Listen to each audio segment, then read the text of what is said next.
নতুন বছরের প্রথম দিনে রেল ব্রিজের দুর্ঘটনা, প্রাণ হারালেন বৃদ্ধা। তেলিয়ামুড়া অঞ্চলে নতুন বছরের সূচনাতেই ঘটে গেল একটি হৃদয় বিদারক দুর্ঘটনা। রেল ব্রিজে ট্রেনের ধাক্কায় কাটা পড়ে মৃত্যু হল 58 বছর বয়সী উজ্জ্বলা সরকার দাসের। আজ সকালে তেলিয়ামুড়া রেল স্টেশন সংলগ্ন খোয়াই নদীর উপর নির্মিত রেল ব্রিজ দিয়ে পার হচ্ছিলেন উজ্জ্বলা সরকার। হঠাৎ করে আগরতলা থেকে করিমগঞ্জগামী একটি ডেমো ট্রেন দ্রুত গতিতে চলে আসলে ট্রেনের ধাক্কায় ঘটনাস্থলে প্রাণ হারান তিনি। প্রত্যক্ষদর্শীদের বর্ণনা অনুযায়ী দুর্ঘটনার তীব্রতায় তার শরীর ছিন্ন ভিন্ন হয়ে যায়। উজ্জ্বলা সরকার ত্রিপুরার নয়াবাড়ি এলাকার বাসিন্দা ছিলেন এবং দীর্ঘদিন ধরে ইট ভাঙার কাজের সঙ্গে যুক্ত ছিলেন।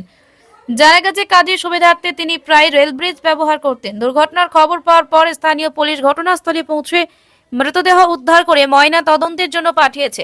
রেল পুলিশের পক্ষ থেকে জানানো হয়েছে দুর্ঘটনার সঠিক কারণ জানার জন্য তদন্ত শুরু হয়েছে।